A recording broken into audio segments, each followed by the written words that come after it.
1 gold mixed ರಿಲೇಯಲ್ಲಿ ಮತ್ತು 3 silver individual ರೇಸಸಲ್ಲಿ 500 ಮೀಟರ್ಸ್, 1000 ಮೀಟರ್ಸ್ ಮತ್ತು 1500 meters.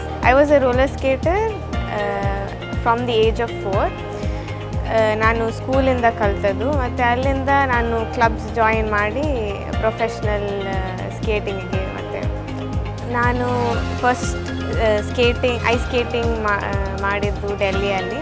I got a silver medal. ಕ್ರೀಡಾ ಮಟ್ಟದಲ್ಲಿ ಬೆಳೆಯುವಂಥದ್ದು ಎಲ್ಲರಿಗೂ ಹೆಮ್ಮೆಯ ವಿಚಾರ.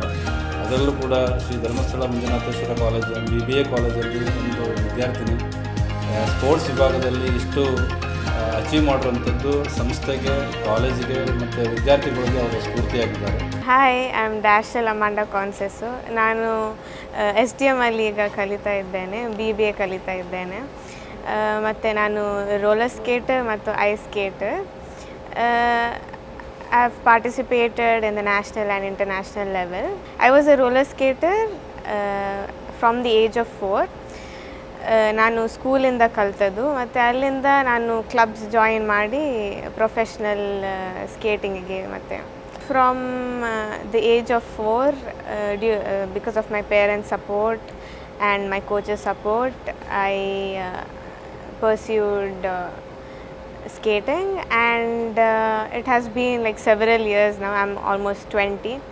ನಾನು ಫಸ್ಟ್ ಐಸ್ ಸ್ಕೇಟಿಂಗ್ ಮಾಡಿದ್ದು ಡೆಲ್ಲಿಯಲ್ಲಿ. I got a silver medal. From there my journey started of ice skating, but due to COVID there was a break. So after the break I went and trained abroad, Thailand, Philippines and South Korea and China. So ಅಲ್ಲಿಂದ ಸ್ವಲ್ಪ experience ಬಂತು. ಮತ್ತು ನಾನು Asians ಅಲ್ಲಿ participate ಮಾಡಿದ್ದೆ. ಒಂದು ರೇಸಲ್ಲಿ mixed ರಿಲೇಯಲ್ಲಿ 5th position ಬಂತು. Recently ನನಗೆ 1 ಗೋಲ್ಡ್ ಆ್ಯಂಡ್ 3 ಸಿಲ್ವರ್ ಸಿಕ್ಕಿತ್ತು. 1 ಗೋಲ್ಡ್ ಮಿಕ್ಸ್ಡ್ ರಿಲೇಯಲ್ಲಿ ಮತ್ತು 3 ಸಿಲ್ವರ್ ಇಂಡಿವಿಜುವಲ್ ರೇಸಸಲ್ಲಿ 500 ಮೀಟರ್ಸ್, 1000 ಮೀಟರ್ಸ್ ಮತ್ತು 1500 ಮೀಟರ್ಸ್. ದೇಹರಾದೂನಲ್ಲಿ ಒಂದು ಟ್ರ್ಯಾಕ್ ಇದೆ, ಇಂಡಿಯಾದಲ್ಲಿ ಇಂಟರ್ನ್ಯಾಷನಲ್ ಸ್ಟ್ಯಾಂಡರ್ಡ್ ಟ್ರ್ಯಾಕ್. ಸೊ ಅಲ್ಲಿ ಪ್ರಾಕ್ಟೀಸ್ ಮಾಡ್ತಾ ಇದ್ದೆ ನಾನು. ಬೇಸಿಕ್ಲಿ ನಾನು ಮ್ಯಾಂಗ್ಳೂರಿಂದ. ಇಲ್ಲಿ ಜಾಸ್ತಿ ನಾಲೆಜ್ ಇಲ್ಲ roller skating or ice skating ಇದು. ಮಾತ್ರ ನಾನು ಕಾಂಪಿಟೇಷನ್ಗೆ ಹೋಗುವಾಗ ಒಂದು ರೋಲರ್ ಸ್ಕೇಟಿಂಗಲ್ಲಿ ಅಲ್ಲಿ ಒಬ್ಬರು ಐಸ್ ಸ್ಕೇಟಿಂಗಿಗೆ ನನಗೆ ಇಂಟ್ರಡ್ಯೂಸ್ ಮಾಡಿದರು. ಅದಕ್ಕೆ ನನಗೆ ಅಲ್ಲಿಂದ ಇಂಟ್ರೆಸ್ಟ್ ಬಂತು ಮತ್ತು ಅಲ್ಲಿ ಹೋಗಿ ಎಕ್ಸ್ಪೀರಿಯನ್ಸ್ ಮಾಡುವಾಗ ತುಂಬ ಖುಷಿ ಆಯಿತು. ಡ್ಯಾಶಲ್ ಕನ್ಸೆಸ್ ಅನ್ನೋ ವಿದ್ಯಾರ್ಥಿನಿ ನಮ್ಮ ಕಾಲೇಜಿನ ದ್ವಿತೀಯ BBA ವಿದ್ಯಾರ್ಥಿನಿ ಆಗಿದ್ದರು. ಅವರು ನಮ್ಮ ಸ್ಪೋರ್ಟ್ಸ್ ವಿಭಾಗದಲ್ಲಿ ತರಬೇತಿಯನ್ನು ಪಡೆದುಕೊಳ್ತಿದ್ದಾರೆ. ಅವರ ಫಿಸಿಕಲ್ ಎಜುಕೇಷನ್ ಡೈರೆಕ್ಟರ್ ಆದಂಥ ಸುದರ್ಶನ್ ಅವರಿಗೆ ತರಬೇತಿ ನೀಡ್ತಿದ್ದಾರೆ. ಸೊ ಅವರು ಇತ್ತೀಚೆಗೆ ಡೆಹ್ರಾಡೂನಲ್ಲಿ ನಡೆದಂಥ ರೋಲಿಂಗ್ ಸ್ಕೇಟಿಂಗ್ ಮತ್ತು ಐಸ್ ಸ್ಕೇಟಿಂಗ್ನಲ್ಲಿ ಒಂದು ಚಿನ್ನದ ಪದಕವನ್ನು ಪಡೆದು ನಮ್ಮ ವಿದ್ಯಾಸಂಸ್ಥೆಗೆ ಮತ್ತು ನಮ್ಮ ಮ್ಯಾನೇಜ್ಮೆಂಟ್ಗೆ ಹೆಮ್ಮೆ ತರುವಂಥ ವಿಷಯ ನಮಗೆಲ್ಲ ಗೊತ್ತಾಗಿದೆ. ಇದರ ಜೊತೆಗೆ 2025ರಲ್ಲಿ ಚೈನಾದಲ್ಲಿ ನಡೆದಂಥ ಒಂದು ಇಂಟರ್ನ್ಯಾಷನಲ್ ಗೇಮಲ್ಲಿ ಕೂಡ ಪಾರ್ಟಿಸಿಪೇಟ್ ಮಾಡಿದರು. ಅದರಿಂದನೂ ಕೂಡ ನಮ್ಮ ದೇಶಕ್ಕೆ, ರಾಜ್ಯಕ್ಕೂ ಕೂಡ ಹೆಮ್ಮೆ ತಂದಿದ್ದಾರೆ. ಇದೇ ರೀತಿ ಇಂಟರ್ನ್ಯಾಷನಲ್ ಲೆವೆಲ್ ಜೊತೆಗೆ ನ್ಯಾಷನಲ್ ಲೆವೆಲ್ ಕೂಡ ಬೇರೆ ಬೇರೆ ವಿಭಾಗದಲ್ಲಿ ಅವರು ಕಾಂಪೀಟ್ ಮಾಡಿದ್ದಾರೆ. ಸೊ ಇತ್ತೀಚೆಗೆ ನಡೆದಂಥ ಇಂಟರ್ ಯೂನಿವರ್ಸಿಟಿ ಚಾಂಪಿಯನ್ಶಿಪ್ಪಲ್ಲಿ 1 ಗೋಲ್ಡ್ ಮೆಡಲು ಮತ್ತು ಒಂದು ಸಿಲ್ವರ್ ಮೆಡಲ್ ಮತ್ತು 1 ಬ್ರಾಂಜ್ ಮೆಡಲ್ನ ತಂದು ಕೊಟ್ಟಿದ್ದಾರೆ. ವಿದ್ಯಾರ್ಥಿನಿಯವರು ಕ್ರೀಡಾ ಮಟ್ಟದಲ್ಲಿ ಬೆಳೆಯುವಂಥದ್ದು ಎಲ್ಲರಿಗೂ ಹೆಮ್ಮೆಯ ವಿಚಾರ.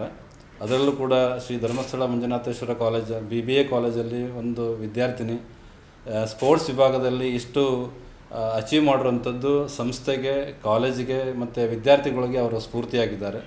ಇವರ ಒಂದು ಸಾಧನೆಗೆ ಅವರ ಹಿಂದೆ ಇರುವಂಥ ಪೋಷಕರು ಮತ್ತು ಮ್ಯಾನೇಜ್ಮೆಂಟು, ಹಾಗೆ ಅವ್ರನ್ನ ಟ್ರೈನ್ ಮಾಡೋದಂಥ ನಮ್ಮ ಫಿಸಿಕಲ್ ಡೈರೆಕ್ಟರ್ ಆದಂಥ ಸುದರ್ಶನ್ ಅವರು ಕೂಡ ತುಂಬ ಎಫರ್ಟ್ ಇದೆ. ಹಾಗಾಗಿ ಈ ಸಮಯದಲ್ಲಿ ನಾನು ಆ ವಿದ್ಯಾರ್ಥಿನಿಗೆ ಶುಭ ಕೋರ್ತಾ ಇದ್ದೀನಿ, ಅವರ ಸಾಧನೆಯನ್ನು ಶ್ಲಾಘಿಸ್ತಾ ಇದ್ದೀನಿ. ಅದೇ ರೀತಿ ಇದಕ್ಕೆಲ್ಲ ಸಪೋರ್ಟ್ ಮಾಡಿದಂಥ ನಮ್ಮ ಮ್ಯಾನೇಜ್ಮೆಂಟ್ ಕೂಡ ನಾನು ಕೃತಜ್ಞತೆಯನ್ನು ಹೇಳ್ತಿದ್ದೇನೆ.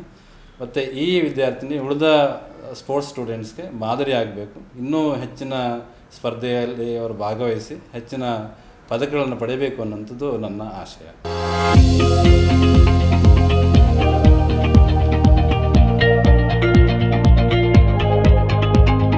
ನಮ್ಮ ಕಾರ್ಯಕ್ರಮಗಳನ್ನ ನೀವು ನೋಡ್ತಾ ಇದ್ರೆ ನಮ್ಮ ಚಾನೆಲ್ ಅನ್ನ ಸಬ್ಸ್ಕ್ರೈಬ್ ಮಾಡಿ, ಪಕ್ಕದ ಬೆಲ್ ಐಕಾನ್ ಒತ್ತಿ ನಮ್ಮನ್ನ ಬೆಂಬಲಿಸಿ. ಹಾಗೆ ನಮ್ಮ ಕಾರ್ಯಕ್ರಮಗಳನ್ನ ಲೈಕ್ ಮಾಡಿ, ಕಮೆಂಟ್ ಮಾಡಿ, ಅದನ್ನ ಬೇರೆಯವರಿಗೂ ವಾಟ್ಸ್ಆಪ್ ಮೂಲಕ ಶೇರ್ ಮಾಡಿ. ನೀವು ಹೀಗೆ ಮಾಡಿದಾಗ ನಮ್ಮ ಚಾನೆಲ್ ಇನ್ನಷ್ಟು ಮತ್ತಷ್ಟು ಜನರಿಗೆ ತಲುಪಲು ನೀವು ನಮ್ಮೊಂದಿಗೆ ಸಹಕರಿಸಿದ ಹಾಗಾಗುತ್ತೆ. ಇದು ನೀವು ಯಾವುದೇ ಖರ್ಚಿಲ್ಲದೆ ಕೆಲವೇ ಸೆಕೆಂಡುಗಳಲ್ಲಿ ನೀಡಬಹುದಾದ ಸಹಕಾರ.